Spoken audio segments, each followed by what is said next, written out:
साथियों, आप सभी का इस प्लेटफॉर्म पर स्वागत है। यहाँ पर हम लोग विजय नागेश कोचिंग संस्था के द्वारा जो मंथली करंट अफेयर की मैगजीन प्रकाशित की जाती है, तो उसका जो नवंबर 2022 का संस्करण है, उसको यहाँ पर हम लोग देख रहे हैं। तो आज की वीडियो में हम लोग नवंबर 2022 के जो मंथली करंट अफेयर की मैगजीन है, इसका जो अर्थव्यवस्था वाला सेक्शन है, उसको यहाँ पर हम लोग देखेंगे। तो चलिए प्रारंभ करते हैं। इसमें अर्थव्यवस्था के सेक्शन में पहला टॉपिक है कि नगर निकायों की वित्त व्यवस्था के संबंध में म्युनिसिपल फाइनेंसिंग के बारे में। तो चर्चा में यह क्यों रहा है? क्योंकि हाल ही में भारतीय रिजर्व बैंक आरबीआई ने नगर निकायों की वित्त व्यवस्था पर एक रिपोर्ट जारी की है। इससे संबंधित फैक्टों की बात करें तो यह रिपोर्ट नगर निकायों की वित्त व्यवस्था पर अब तक का पहला व्यापक विश्लेषण है। इसके तहत सभी राज्यों के 204 नगर निगमों के बजटीय आंकड़ों का संकलन और विश्लेषण किया गया है। इस रिपोर्ट में नगर निकायों की वित्तीय क्षमता को मजबूत करने के लिए कुछ नवीन तरीकों को भी सुझाया गया है।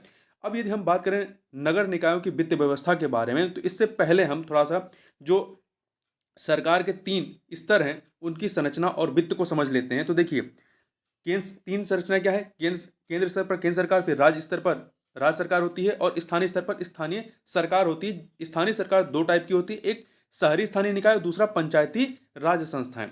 अब इनके लिए फंडिंग कैसे आती है? तो देखिए, केंद्र स्तर से जो स्थानीय सरकार के लिए फंडिंग आती है वो किस प्रकार से है? करों के हस्तांतरण के माध्यम से। स्थानीय सरकारों के लिए वित्त आयोग द्वारा निर्धारित अनुदान के माध्यम से या वित्त आयोग द्वारा निर्धारित अनुदान के माध्यम से, तथा योजनाओं से संबंधित जो अनुदान दिए जाते हैं वो, जैसे स्वच्छ भारत अभियान के तहत जो अनुदान मिलते हैं वो। अब राज्य स्तर से या राज्य सरकार के स्तर से जो फंडिंग या वित्त इनको मिलती है उसमें क्या है? आवंटित राजस्व। इसमें राज्य सरकारों द्वारा स्थानीय निकायों की ओर से वसूले गए टोल, कर, शुल्क एवं प्रशुल्क इनको दिए जाते हैं। साथ ही अनुदान एवं ऋण दिए जाते हैं। इसके अतिरिक्त स्थानीय सरकार के कुछ जो स्थानीय सरकार होते हैं इनके वित्तीयन के लिए कुछ आंतरिक स्रोत या स्वयं के स्रोत होते हैं। इसमें कर, जैसे भूमि कर, संपत्ति कर, ये लगा सकते हैं। इसी प्रकार से गैर कर जो है, इसमें आपका किराया हो गया, अन्य शुल्क हो गया, ये हो गए।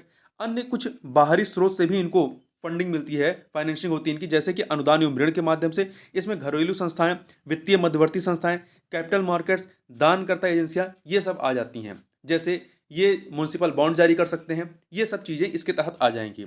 अब बात करते हैं नगर निकायों की वित्त व्यवस्था के बारे में। तो देखिए, 74वें संविधान संशोधन अधिनियम 1992 के द्वारा संविधान में 12वीं अनुसूची को शामिल किया गया है। इसके माध्यम से शहरी स्थानीय निकायों, अर्बन लोकल बॉडीज को संस्थागत रूप प्रदान किया गया है। ठीक है। इस प्रकार जमीनी स्तर पर लोकतंत्र को बढ़ावा देते हुए सरकार के तीसरे स्तर की नींव रखी गई है, जिसकी चर्चा यहां पर हम लोगों ने की है। इस अधिनियम द्वारा 12वीं अनुसूची के तहत 18 विषयों को की सूची प्रदान की गई है। ठीक है। स्थानीय शहरी निकायों के लिए 18 विषय हैं और वहीं पे पंचायती राज संस्थाओं के लिए जो 73वां संविधान संशोधन है उसके माध्यम से 11वीं अनुसूची में कुल 29 विषय हैं। देखिए, इन 18 विषयों को राज्य सरकारें अपने अपने नगर निकाय कानूनों के माध्यम से नगर निगमों को आंशिक या पूर्ण रूप से सौंप सकती हैं। हालांकि इस संशोधन अधिनियम ने संविधान में इस संबंध में नगर निकायों की वित्त सूची के लिए प्रावधान नहीं किया है। इस फैक्ट को याद रखिएगा। इसे पूरी तरह से राज्य सरकारों के विवेक पर छोड़ दिया गया है।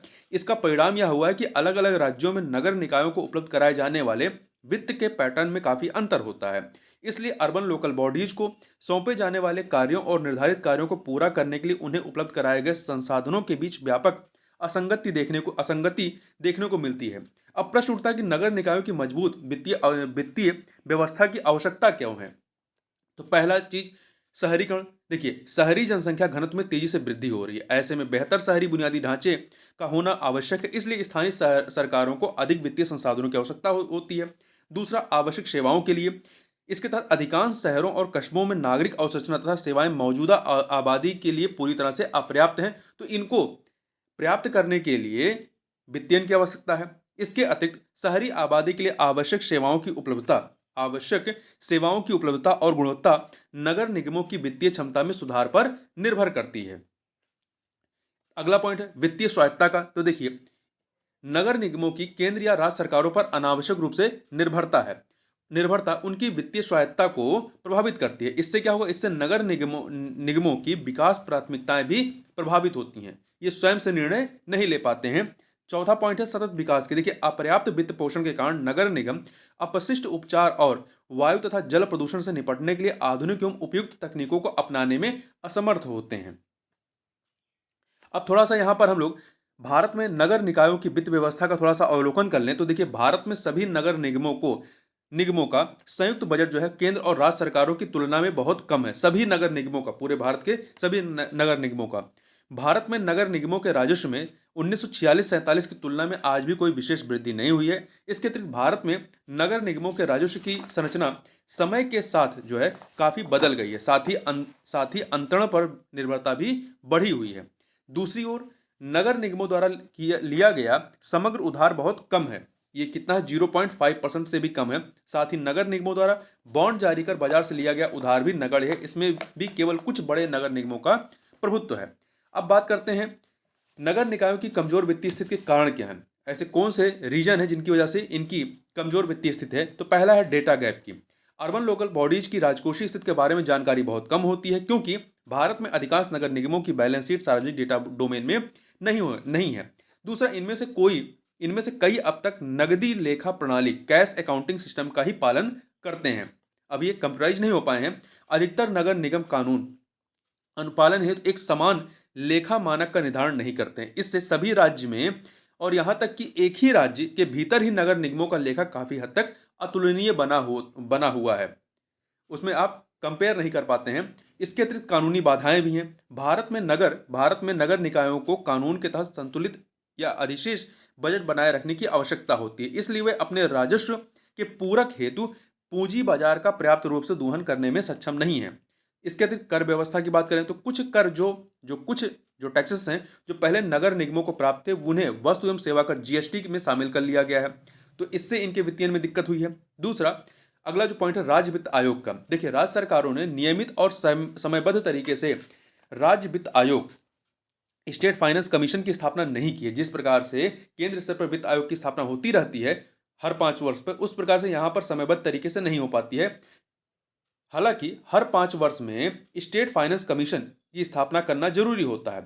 स्टेट फाइनेंस कमीशन से यह अपेक्षा की जाती है कि वे स्थानीय सरकारों को धन आवंटन और उन्हें हस्तांतरित किए जाने वाले करों तथा गैर करों की सीमा के निर्धारण के लिए लागू किए जाने वाले सिद्धांतों को स्पष्ट करें। प्रारंभिक अवस्था में इसके अतिरिक्त जो अन्य रीजन है वो क्या है? प्रारंभिक अवस्था में जो बॉन्ड बाजार है वो अभी प्रारंभिक अवस्था में। इस मामले में नगर निकायों के बॉन्ड्स के लिए एक द्वितीयक बाजार की कमी महत्वपूर्ण बाधा रही है। ऐसे में नगर निकायों के बॉन्ड्स के लिए व्यापक निवेशक आधार नहीं मिल पाता है। नगर निकायों के बॉन्ड्स के लिए एक सुविकसित बाजार की अनुपस्थिति के कारण नगर निगम ज्यादातर बैंकों और वित्तीय संस्थानों से उधार तथा केंद्र या राज्य सरकारों से प्राप्त ऋण पर ही निर्भर रहते हैं। इसके अतिरिक्त अप्रभावी संपत्ति कर संग्रह, जो वेल्थ टैक्स है, उसका संग्रह जो है वो अप्रभावी है। भारत में नगर निकाय संपत्ति कर के बजाय अन्य करों पर अधिक निर्भर है।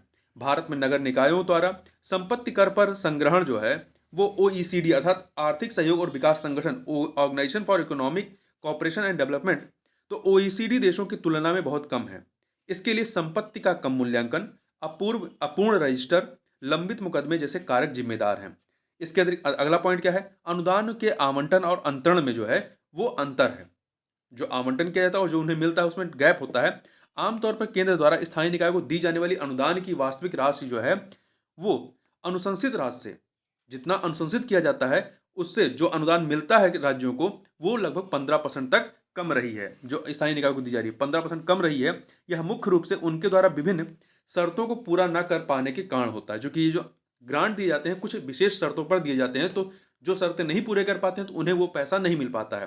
तो इसलिए जो आवंटन उनको होना चाहिए और जो वास्तविक रूप से उनको मिल रहा है उसमें डिफरेंस होता है लगभग 15% का। अब बात कर लेते हैं नगर निकायों के वित्तीय स्वास्थ्य को मजबूत करने के लिए जो आवश्यक कदम है। आवश्यक कदम क्या है? उससे पहले हम लोग थोड़ा सा नगर निकायों के वित्तीय स्वास्थ्य में सुधार के लिए जो इनिशिएटिव लिए गए हैं, जो पहले की गई हैं, उनकी बात कर लेते हैं। तो 15वें वित्त आयोग ने 2021-22 से 2025-26, चूंकि 15वें वित्त आयोग का जो टाइम पीरियड है वो 2021-22 से 2025-26 तक है, की अवधि के लिए स्थानीय सरकारों को अनुदान के रूप में 4.36 लाख करोड़ रुपए की सिफारिश की है। यह स्थानीय निकायों के लिए अनुशंसित सबसे बड़ा ग्रांट है। वित्त मंत्रालय के आर्थिक मामलों के विभाग ने बुनियादी ढांचा परियोजनाओं के लिए म्युनिसिपल बॉन्ड वित्त पोषण के उपयोग पर दिशा निर्देश जारी किए हैं। तीसरा पॉइंट, केंद्र सरकार ने स्मार्ट सिटीज और अमृत कार्यक्रम के सुधार एजेंडे में नगर निगमों की क्रेडिट रेटिंग शामिल की है। 2018 में 94 शहरों को क्रेडिट रेटिंग दी गई थी। इनमें से 59% को निवेश ग्रेड या उससे ऊपर की रेटिंग मिली है। यह दर्शाता है कि भारतीय नगर निकायों ने बॉन्ड से होने वाले वित्त पोषण की क्षमता का कम उपयोग किया है। आगे यहाँ पर नगर निकायों के वित्तीय स्वास्थ्य को मजबूत करने के लिए जो आवश्यक कदम है उनकी बात करें तो पहला, पूंजी बाजार का दोहन होना चाहिए। इसके लिए अर्बन लोकल बॉडीज एक एस्क्रो अकाउंट या स्पेशल पर्पज व्हीकल या राज्य संचालित किसी वित्तीय संस्थान की सहायता से बॉन्ड जारी कर सकते हैं। उदाहरण के लिए लोकल गवर्नमेंट फाइनेंसिंग व्हीकल चीन की एक निवेश कंपनी है। यह रियल एस्टेट के विकास और अन्य स्थानीय बुनियादी ढांचा परियोजनाओं के वित्त पोषण के लिए बॉन्ड बाजारों में बॉन्ड जारी करती है। तो इसी प्रकार का मॉडल भारत में भी अपनाया जा सकता है। दूसरा है पूल्ड फाइनेंसिंग। पूल्ड फाइनेंसिंग इसमें क्या है, पूंजी बाजार तक छोटे आकार वाले अर्बन लोकल बॉडीज की पहुंच को पूल्ड फाइनेंसिंग के द्वारा बढ़ाया जा सकता है। इसके तहत कई स्थानीय निकायों के संसाधनों को इकट्ठा करके एक कॉमन बॉन्ड जारी किया जाता है। इसका कारण यह है कि छोटे अर्बन लोकल बॉडीज के लिए बॉन्ड जारी करने की प्राथमिक लागत जो है वो अधिक होती है। जब कई सारे लोग मिलके पूल्ड फॉर्म में करेंगे तो सब पे लागत कम आ जाएगी। इससे उनके लिए बॉन्ड जारी करना, यदि अकेले करते हैं तो बॉन्ड जारी करना महंगा पड़ जाता है, और जब पूल्ड वे में करेंगे तो सस्ता पड़ेगा। अर्बन लोकल बॉडीज की क्रेडिट रेटिंग के बारे में, तो भारत में म्युनिसिपल बॉन्ड बाजार जो है अभी प्रारंभिक अवस्था में है, इसलिए क्रेडिट रेटिंग नए निवेशकों को आकर्षित करने में महत्वपूर्ण भूमिका निभा सकती हैं। बॉन्ड्स आदि को मिले क्रेडिट रेटिंग से निवेशकों के लिए उसमें निहित जोखिम का आसानी से पता लग जाता है। ऐसे में एक स्वतंत्र और विश्वसनीय क्रेडिट रेटिंग से उन्हें लाभ मिलेगा। अगला पॉइंट इसमें क्या है, भूमि आधारित वित्त पोषण की। देखिए, यह एक ऐसा क्षेत्र है जिसका पूरी तरह से दोहन नहीं किया गया है, और नगर निगमों के मामले में इसमें राजस्व सृजन की भारी संभावना है। भूमि आधारित वित्त पोषण इसमें शामिल क्या है, जैसे कि खाली जमीन पर टैक्स लगाना, इमारतों और भूमि के लिए अलग अलग संपत्ति कर का निर्धारण, स्थानीय सरकारों के साथ स्टाम्प ड्यूटी राज्य सरकार द्वारा इसको एकत्रित होता है, कुछ साझा करना। अगला, विकास प्रभाव शुल्क, डेवलपमेंट इम्पैक्ट फीस, भूमि मुद्रीकरण इत्यादि। इसके अतिरिक्त मानकीकृत लेखांकन भी एक कदम है। इसमें क्या है, नगर निकायों के लिए दोहरी प्रविष्टि आधारित लेखा प्रणाली स्थानीय सरकारी डेटा के समेकन की सुविधा प्रदान करेगी। 15वें वित्त आयोग ने अनुदान प्राप्त करने के लिए एक शर्त के रूप में नगर निगमों के ऑडिट अकाउंट्स लेखा परीक्षित संबंधी लेखा को ऑनलाइन उपलब्ध कराने की सिफारिश की है। यह सही दिशा में उठाया गया एक स्वागत योग्य कदम है। इसके अतिरिक्त डिजिटलीकरण, वेब आधारित ई गवर्नेंस प्रणाली की क्षमता का पता लगाना आवश्यक है। यह प्रणाली इंटरेक्टिव हो सकती है और स्थानीय सरकारों के कामकाज की दक्षता को बढ़ा सकती है। स्थानीय गवर्नेंस प्रणाली का आधुनिकीकरण किया जाना चाहिए, साथ ही उन्हें एक स्वच्छ तथा कुशल प्रशासनिक ढांचे के अनुरूप स्थानीय समुदायों के साथ समन्वय में काम करने के लिए प्रेरित करना चाहिए। यह अधिक से अधिक सार्वजनिक भागीदारी और सार्वजनिक सेवाओं के अधिक प्रभावी वितरण को सुनिश्चित करने में मदद करेगा। अब अगला टॉपिक है स्वामित्व योजना पर विशेष समिति की रिपोर्ट के बारे में। Report of expert committee on स्वामित्व स्कीम। हाल ही में पंचायती राज मंत्रालय ने स्वामित्व योजना पर एक विशेषज्ञ समिति की रिपोर्ट जारी की है। इसे स्वामित्व योजना और ग्रामीण नियोजन पर राष्ट्रीय सम्मेलन के दौरान जारी किया गया। स्वामित्व योजना के बारे में बात करें तो स्वामित्व जो है पंचायती राज मंत्रालय द्वारा शुरू की गई केंद्रीय क्षेत्रक की योजना है। केंद्रीय क्षेत्रक की एक योजना है। इसका उद्देश्य क्या है? इसका उद्देश्य ग्रामीण आबादी वाले क्षेत्रों में संपत्ति के स्पष्ट स्वामित्व का निर्धारण करना तथा ग्रामीण क्षेत्र में घर के मालिकों को रिकॉर्ड्स ऑफ राइट्स अधिकार अभिलेख प्रदान करना, जिससे कानूनी संपत्ति कार्ड जारी किया, जिसमें कानूनी संपत्ति कार्ड, प्रॉपर्टी कार्ड जारी किए जाएंगे। अन्य उद्देश्यों की यहाँ बात करें तो देखिए, यहाँ इस योजना का उद्देश्य क्या है?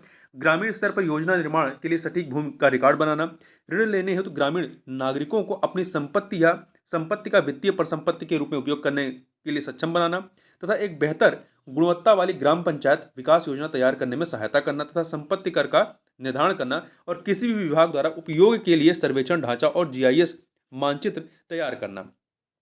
इसका कार्यान्वयन कौन करता है? पंचायती राज मंत्रालय। ये कार्यान्वयन के लिए नोडल मंत्रालय है। तो पंचायती राज मंत्रालय, राज्य राजस्व विभाग, राज्य पंचायती राज विभाग का भारतीय सर्वेक्षण विभाग के संयुक्त प्रयासों से इस योजना का क्रियान्वयन किया जा रहा है। भारतीय सर्वेक्षण विभाग जो है यह देश का राष्ट्रीय सर्वेक्षण और मानचित्रण संगठन है। यह विज्ञान एवं प्रौद्योगिकी विभाग के तहत आता है। ध्यान रखिएगा, भारतीय सर्वेक्षण विभाग जो है विज्ञान और प्रौद्योगिकी विभाग के तहत आता है। यह भारत सरकार का सबसे पुराना वैज्ञानिक विभाग है, जिसे 1767 में 1767 में स्थापित किया गया था। इस योजना पे जो वित्तीय परिव्यय है 5 वर्षों के लिए 2020 से 2025 के लिए 5,566 करोड़ रुपए है। इस योजना में क्या शामिल है? तो दो चीज़ें, पहला जमीन के मानचित्रण, जमीन क्या की चीज़ें शामिल है उसको देख लेते हैं। जमीन के मानचित्रण में ड्रोन तकनीक का उपयोग करना तथा कंटिन्यूअस ऑपरेटिंग रेफरेंस सिस्टम की स्थापना करना। देखिए ये जो कंटिन्यूअस ऑपरेटिंग रेफरेंस सिस्टम है, CORS, कोर्स रेफरेंस स्टेशनों का एक नेटवर्क है। यह एक वर्चुअल बेस्ड स्टेशन प्रदान करता है जिससे लंबी दूरी के उच्च सटीक नेटवर्क रियल टाइम काइनेमेटिक सुधारों तक पहुंच आसान हो जाती है।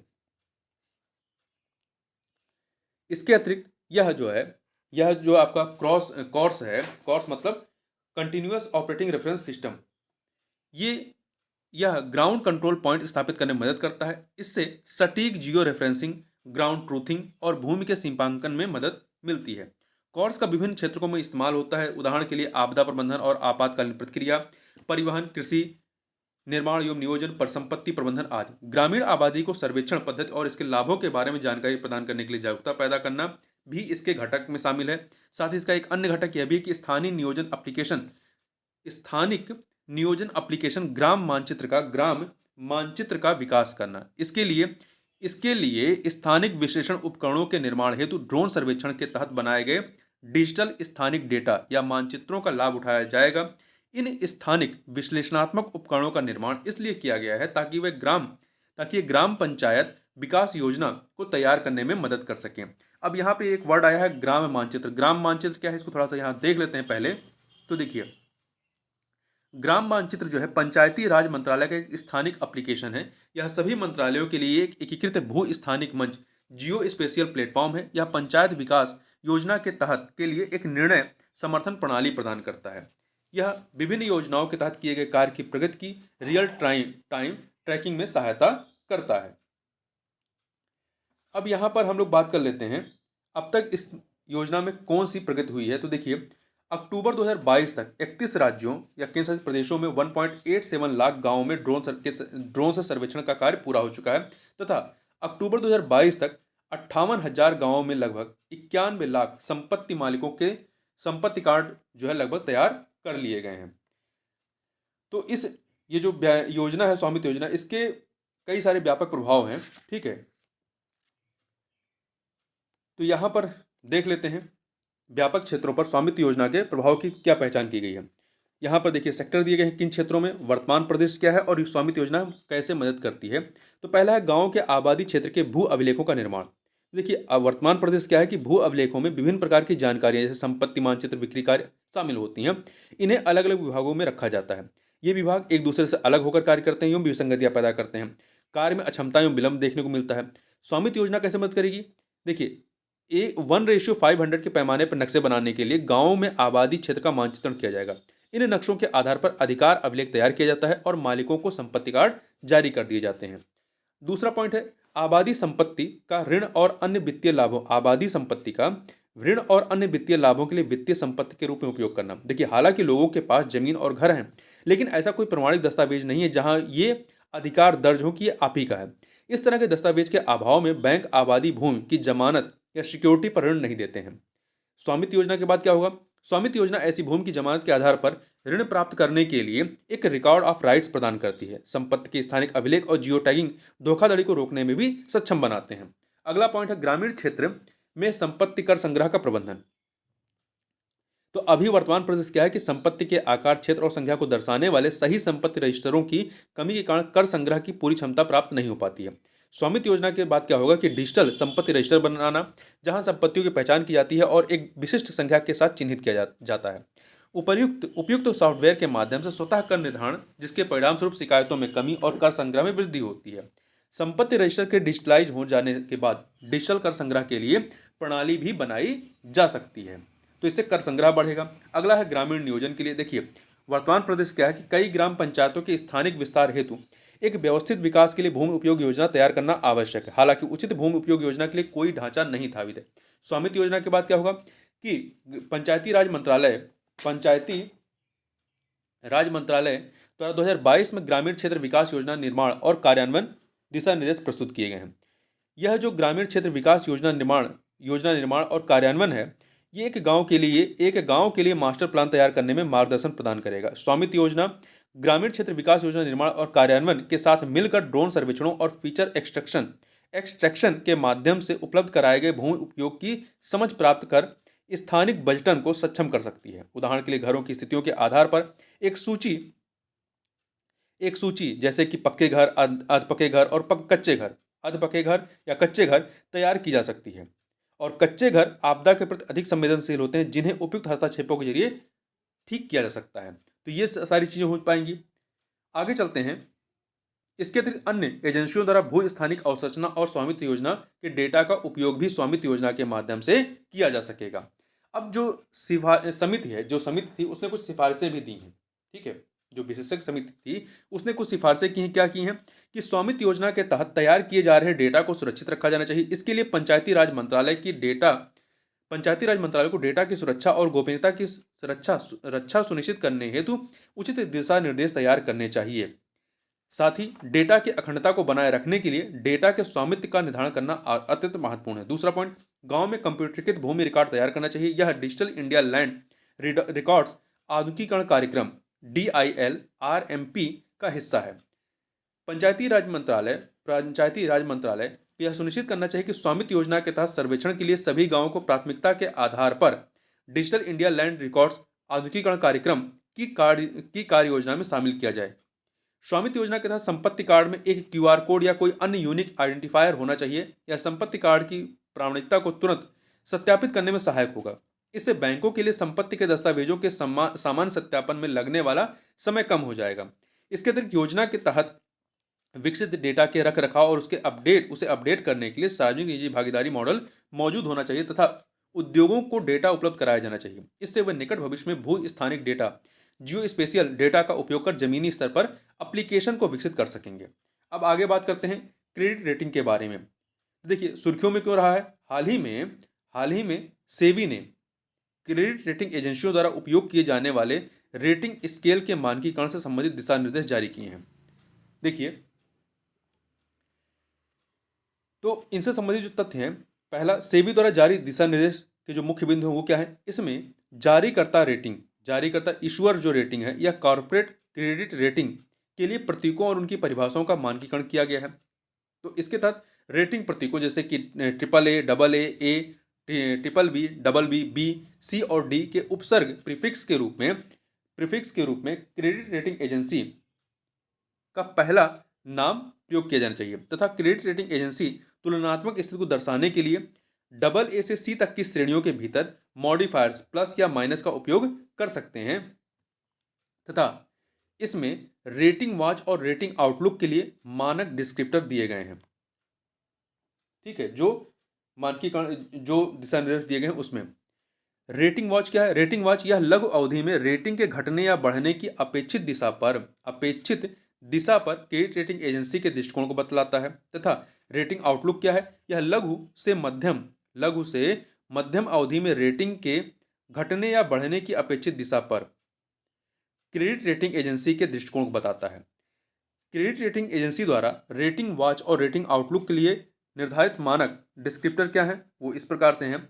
रेटिंग आउटलुक के लिए निम्नलिखित रेटिंग डिस्क्रिप्टर का उपयोग किया जाएगा, स्थिर, सकारात्मक और नकारात्मक। 3, रेटिंग वॉच के लिए निम्नलिखित रेटिंग डिस्क्रिप्टर का प्रयोग किया जाएगा। कौन सा? रेटिंग वॉच में सकारात्मक प्रभाव, रेटिंग वॉच में विकासशील प्रभाव और रेटिंग वॉच में नकारात्मक प्रभाव।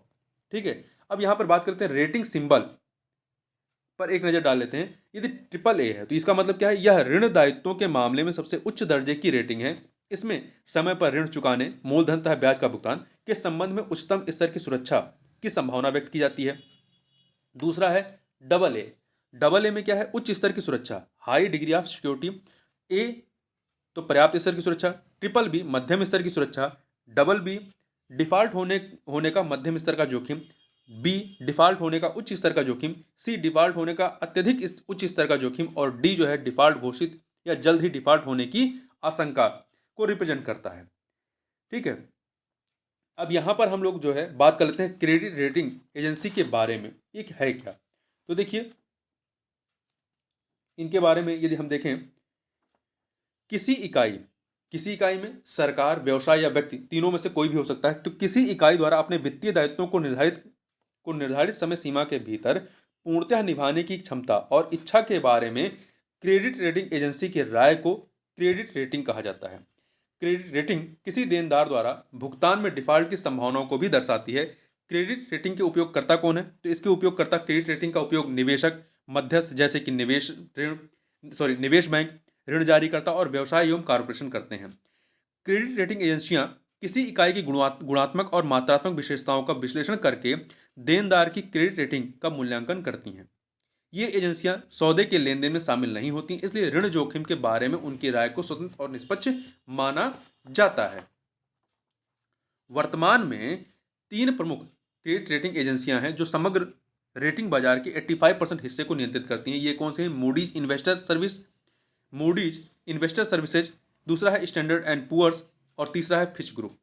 क्रेडिट रेटिंग के कई सारे प्रकार होते हैं। क्रेडिट रेटिंग की देखेंगे तो कई सारे प्रकार हैं, जैसे निवेश निवेश ग्रेड रेटिंग और स्पेकुलेटिव ग्रेड निवेश। देखिए, जो निवेश ग्रेड रेटिंग है इसका अर्थ है निवेश के लिए मजबूत स्थिति है, जबकि स्पेकुलेटिव ग्रेड निवेश के लिए उच्च जोखिमों को ये दर्शाता है। जो स्पेकुलेटिव ग्रेड है ये निवेश के लिए उच्च जोखिमों को दर्शाता है, जबकि निवेश ग्रेड जो है, ग्रेड रेटिंग का अर्थ है कि निवेश के लिए मजबूत स्थिति है। ठीक है, अब यहाँ पर हम लोग बात कर लेते हैं कि क्रेडिट रेटिंग को प्रभावित करने वाले जो कारक हैं, कौन से फैक्टर हैं जो इसको प्रभावित करते हैं। देखिए, किसी कंपनी या सरकारी उधारकर्ताओं की क्रेडिट रेटिंग को निम्नलिखित कारक प्रभावित कर सकते हैं। कौन कौन सा? पहला, कंपनी के भुगतान का इतिहास, जिसमें भुगतान करने में होने वाली चूक तथा डिफॉल्ट को भी शामिल किया जाता है। दूसरा, वर्तमान में कंपनी पर कितना बकाया है और उनके पास किस प्रकार का कर्ज है। तीसरा, वर्तमान नकदी प्रवाह और आय की स्थिति क्या है। चौथा, कंपनी या संगठन के प्रति बाजार का आउटलुक क्या है। और पांचवा, समय पर ऋण के पुनर्भुगतान को बाधित करने वाली संगठनात्मक समस्याएं हैं। अब यहाँ पर हम लोग भारत और क्रेडिट रेटिंग एजेंसी के बारे में बात करें तो 3 वैश्विक रेटिंग एजेंसियां जिनके बारे में हमने अभी कुछ देर पहले बात की थी, जिसमें Moody's Investor Services, Standard and Poor's और फिच ग्रुप थे। तो इनके अनुसार भारत की क्रेडिट रेटिंग एजेंसी स्थिति और आउटलुक क्या है। पहला, मूडीज के अनुसार भारत की रेटिंग BBB3 है, जो निवेश के लिए सबसे निचला ग्रेड है। इस रेटिंग के साथ भारत का आउटलुक स्थिर है। वहीं स्टैंडर्ड एंड पुअर्स के अनुसार स्थिर आउटलुक के साथ BBB रेटिंग है, और आपका फिच के अनुसार स्थिर आउटलुक के साथ BBB रेटिंग है। ठीक है, अब आगे चलते हैं। आगे यहां पर हम लोग थोड़ा सा क्रेडिट रेटिंग एजेंसियों से प्राप्त होने वाले लाभों को थोड़ा देख लेते हैं। उपभोक्ता के स्तर पर क्या लाभ होता है? तो बैंक क्रेडिट रेटिंग एजेंसियों द्वारा दी गई रेटिंग का उपयोग कर ऋण और बॉन्ड पर लगाए जाने वाले रिस्क प्रीमियम का निर्धारण करते हैं। दूसरा, कॉर्पोरेट स्तर पर प्रतिभूति या सिक्योरिटी जारी करने की इच्छुक कंपनियां क्रेडिट रेटिंग एजेंसी की सेवाओं का उपयोग करती हैं। कंपनियां निवेशकों का विश्वास प्राप्त करने हेतु अपने ऋण सुरक्षा की रेटिंग निर्धारित करने के लिए इसका उपयोग करती हैं। तीसरा, राष्ट्रीय स्तर पर निवेशक निवेश संबंधी निर्णय लेने के लिए क्रेडिट रेटिंग एजेंसी द्वारा दी गई रेटिंग का सहारा लेते हैं। चौथा, वित्तीय बाजारों के विकास के मामले में तो रेटिंग एजेंसियां कई संस्थाओं से जुड़े जोखिमों के बारे में बताती हैं। इससे निवेशकों को उधार की मांग करने वाली संस्थाओं के क्रेडिट जोखिम को समझने में मदद मिलती है। आगे चलते हैं हम लोग, आगे देखते हैं। एक सेकेंड, अगला है सॉवरेन ग्रीन बॉन्ड्स के बारे में। सॉवरेन ग्रीन बॉन्ड्स के बारे में बात करते हैं। तो सुर्खियों में क्यों रहा है? देखिए, हाल ही में वित्त मंत्रालय ने भारत के सॉवरेन ग्रीन बॉन्ड की रूपरेखा को अंतिम रूप दिया है। इससे संबंधित यदि फैक्टों की बात करें इससे संबंधित फैक्टों को यदि बात करें तो इससे पहले वित्त वर्ष 2022-23 के केंद्रीय बजट में हरित परियोजनाओं के लिए संसाधनों को जुटाने हेतु सॉवरेन ग्रीन बॉन्ड जारी करने की घोषणा की गई थी 2022-23 के बजट में। सरकार ने चालू वित्त वर्ष में, जो 22-23 का चालू वित्तीय वर्ष था, इसके तहत 16,000 करोड़ रुपए के बॉन्ड जारी करने का लक्ष्य तय किया है। यह sovereign green bond framework vision, इसके अतिरिक्त यह जो लक्ष्य तय किया गया है, यह sovereign green bond framework vision Panchamrit के तहत भारत की प्रतिबद्धताओं के अनुरूप है। प्रधानमंत्री ने पिछले वर्ष नवंबर 2021 में ग्लासगो में आयोजित COP26 में विजन पंचामृत प्रस्तुत किया था। ठीक है, अब सॉवरेन ग्रीन बॉन्ड्स के बारे में जानने से पहले थोड़ा सा सेबी के अनुसार जो ग्रीन बॉन्ड होते हैं उनको समझ लेते हैं कि किसे ग्रीन बॉन्ड के तहत रखेंगे। देखिए, 2017 में सेबी ने एक सर्कुलर में ग्रीन डेब्ट सिक्योरिटीज की परिभाषा प्रस्तुत की थी। सर्कुलर के अनुसार निम्नलिखित परियोजनाओं के लिए उपयोग की जाने वाली डेब्ट सिक्योरिटीज को हरित या ग्रीन माना जा सकता है। किसके तहत? नवीकरणीय और संधारणीय ऊर्जा, स्वच्छ परिवहन, संधारणीय जल प्रबंधन, जलवायु परिवर्तन अनुकूल ऊर्जा दक्षता इत्यादि के लिए जो डेब्ट सिक्योरिटीज होंगे उन्हें ग्रीन बॉन्ड माना जाएगा या हरित माना जाएगा। अब यहाँ पे सॉवरेन ग्रीन बॉन्ड के बारे में बात करें तो देखिए, ग्रीन बॉन्ड जो है एक प्रकार की डेब्ट सिक्योरिटी होती है। इसे जलवायु और या पारिस्थितिक तंत्र में सकारात्मक योगदान देने वाली परियोजनाओं के लिए धन जुटाने या उनके लिए पुनर्वित्त उपलब्ध कराने हेतु तैयार किया जाता है। गौरतलब है कि डेब्ट डेब्ट सिक्योरिटी वह ऋण होता है जिसे मेच्योरिटी से पहले बाजार में दो पक्षों के बीच खरीदा या बेचा जा सकता है। ग्रीन बॉन्ड्स और साधारण बॉन्ड के बीच में कुछ महत्वपूर्ण अंतर है। कौन सा अंतर है? अंतर यह है कि ग्रीन बॉन्ड के तहत जुटाए गए धन का उपयोग केवल उन पहलों का समर्थन करने के लिए किया जाता है जो पर्यावरण पर अनुकूल प्रभाव उत्पन्न करती हैं या जिनमें सकारात्मक पर्यावरणीय या जलवायु लाभ निहित होते हैं। इन परियोजनाओं में ग्रीन कंस्ट्रक्शन या हरित निर्माण, नवीकरणीय ऊर्जा जैसी परियोजनाएं शामिल हो सकती हैं। जब इन बॉन्ड्स पर सॉवरेन बॉन्ड जारी करता या सरकार द्वारा मूलधन एवं ब्याज के भुगतान की गारंटी दी जाती है, तब इन्हें सॉवरेन ग्रीन बॉन्ड कहा जाता है। ठीक है।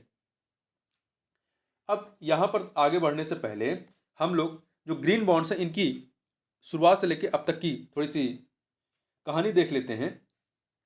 2007 से प्रारंभ करते हैं। 2007 से देखिए, 2007 में क्या हुआ? 2007 में यूरोपियन इन्वेस्टमेंट बैंक द्वारा $807 मिलियन मूल्य का पहला जलवायु जागरूकता बॉन्ड जारी किया गया, पहला। फिर 2008 आता है। 2008 आता है, यहाँ पे क्या होता है? 2008 में विश्व बैंक जो है ग्रीन बॉन्ड जारी करने वाला पहला संस्थान बना। ग्रीन बॉन्ड्स के नाम से जारी करने वाला पहला संस्थान बना 2008 में। 2015 में क्या होता है? भारत के येस बैंक ने हरित बुनियादी ढांचा परियोजना के वित्त पोषण के लिए $160 मिलियन मूल्य का भारत का पहला ग्रीन इंफ्रास्ट्रक्चर बॉन्ड जारी किया। फिर 2016 में क्या होता है? एक्सिस बैंक ने लंदन स्टॉक एक्सचेंज में भारत का पहला अंतरराष्ट्रीय स्तर पर सूचीबद्ध प्रमाणिक ग्रीन बॉन्ड लॉन्च किया। और 2016 में ही पोलैंड ने पहला सॉवरेन ग्रीन बॉन्ड जारी किया था। 2017 में क्या होता है? मई 2017 में सेबी ने ग्रीन बॉन्ड्स पर परियोजनाओं के दिशा निर्देश जारी किए तथा जुलाई 2017 में एल&टी ने पहला सेबी द्वारा स्वीकृत ग्रीन बॉन्ड जारी किया। 2021 में क्या होता है? भारतीय कंपनियों द्वारा जारी किए जाने वाले वार्षिक ग्रीन बॉन्ड्स का मूल्य $8 बिलियन तक पहुंच गया। 2022 में क्या होता है कि भारत सरकार ने $2 बिलियन मूल्य के सॉवरेन ग्रीन बॉन्ड जारी करने की योजना की घोषणा की है। देखिए, भारत ने 2021 में लगभग $6.11 बिलियन के ग्रीन बॉन्ड जारी किए हैं। 2015 में जारी किए गए पहले बॉन्ड के बाद से सबसे मजबूत बॉन्ड था ये। गाजियाबाद नगर निगम ग्रीन म्युनिसिपल बॉन्ड का पहला जारीकर्ता बना था। अब यहां पर बात करते हैं कि ग्रीन बॉन्ड्स काम कैसे करते हैं।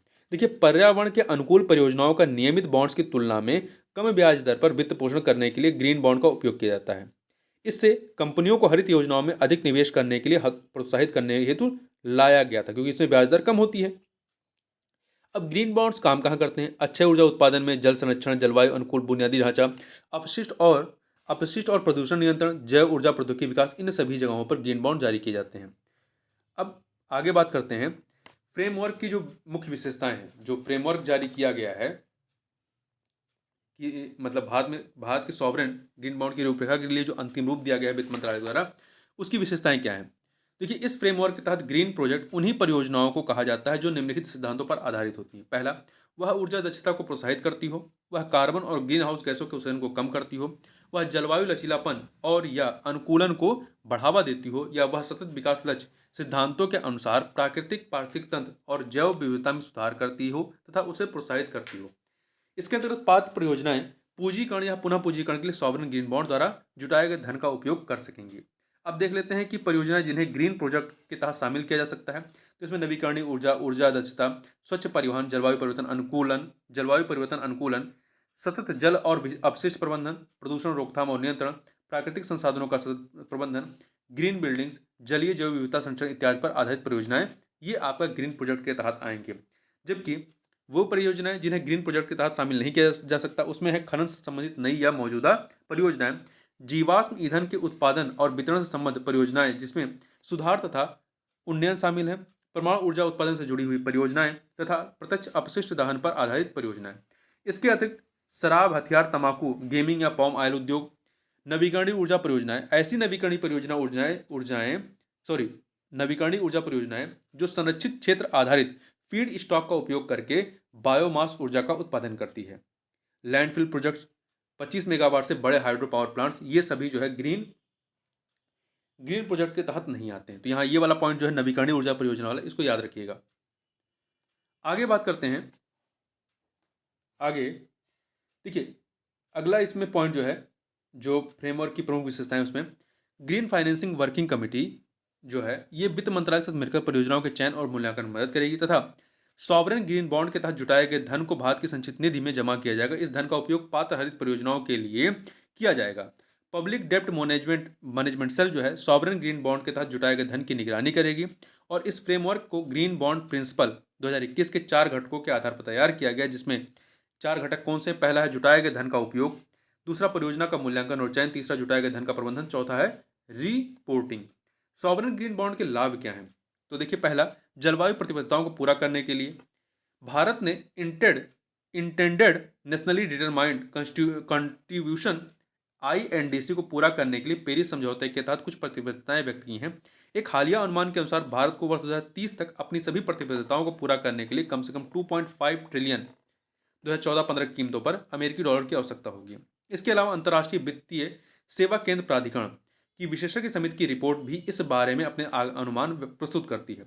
इस रिपोर्ट के अनुसार भारत को वर्ष 2070 तक नेट जीरो उत्सर्जन लक्ष्य प्राप्त करने के लिए 10 ट्रिलियन अमेरिकी डॉलर के संचयी निवेश की आवश्यकता होगी।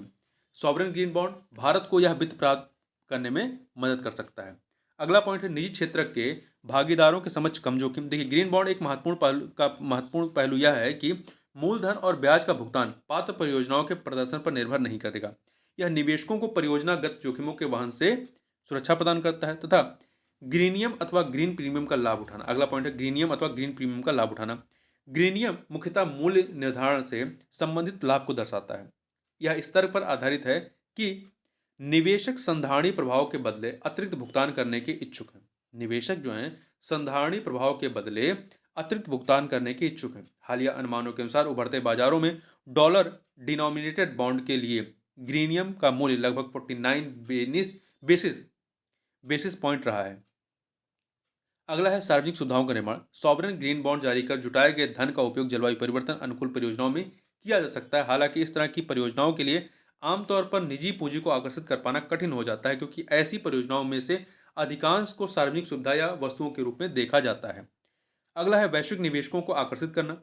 गौरतलब है कि पूंजी के कुछ विशिष्ट वैश्विक हिस्से ऐसे हैं जिन्हें ग्रीन वेंचर्स में निवेश करने के लिए रखा गया है।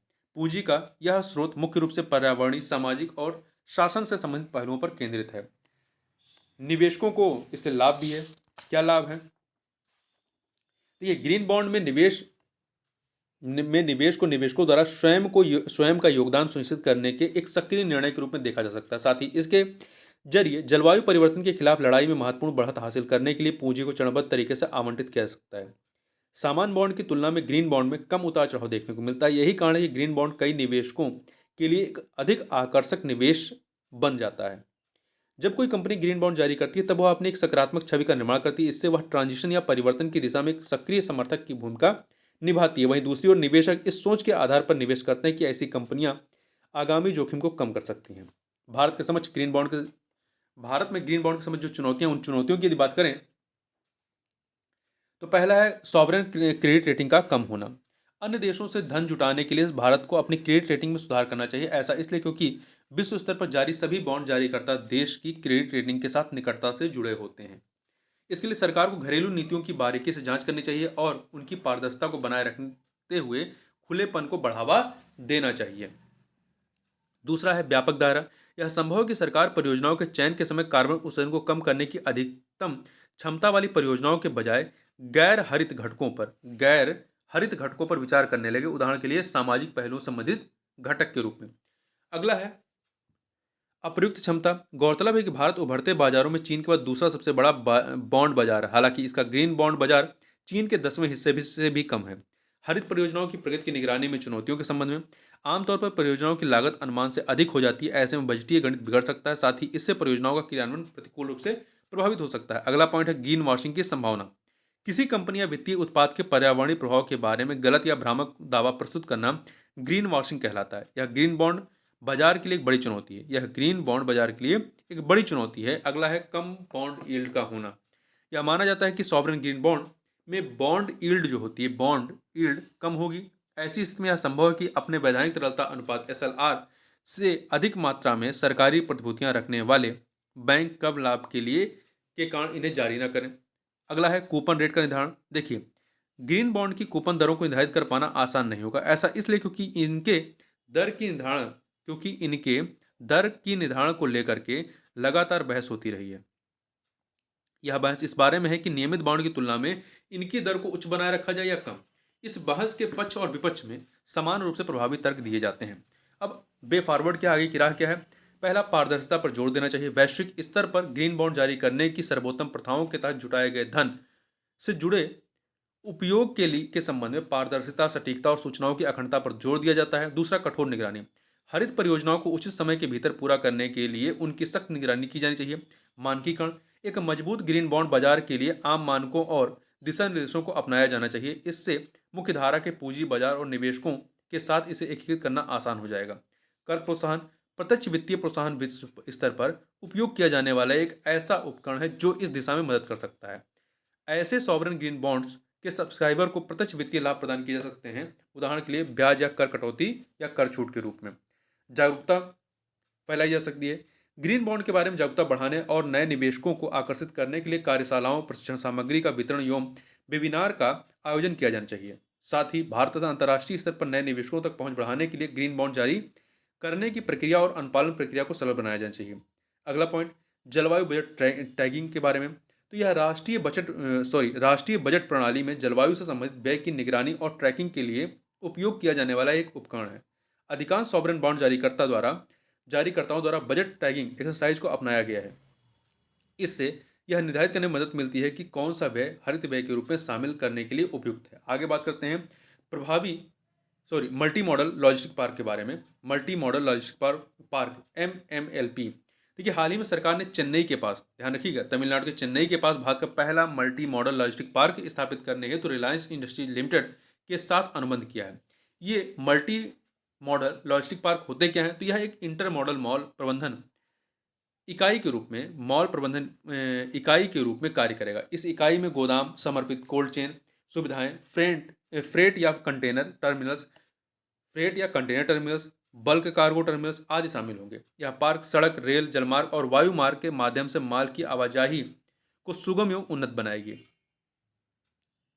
भारत सरकार ने वित्त वर्ष 2022-23 के बजट में PM गति शक्ति राष्ट्रीय मास्टर प्लान की घोषणा की थी। इसके तहत मल्टी मॉडल लॉजिस्टिक पार्क के कार्यान्वयन के लिए सार्वजनिक निजी भागीदारी मॉडल के माध्यम से अनुबंध किया जाएगा।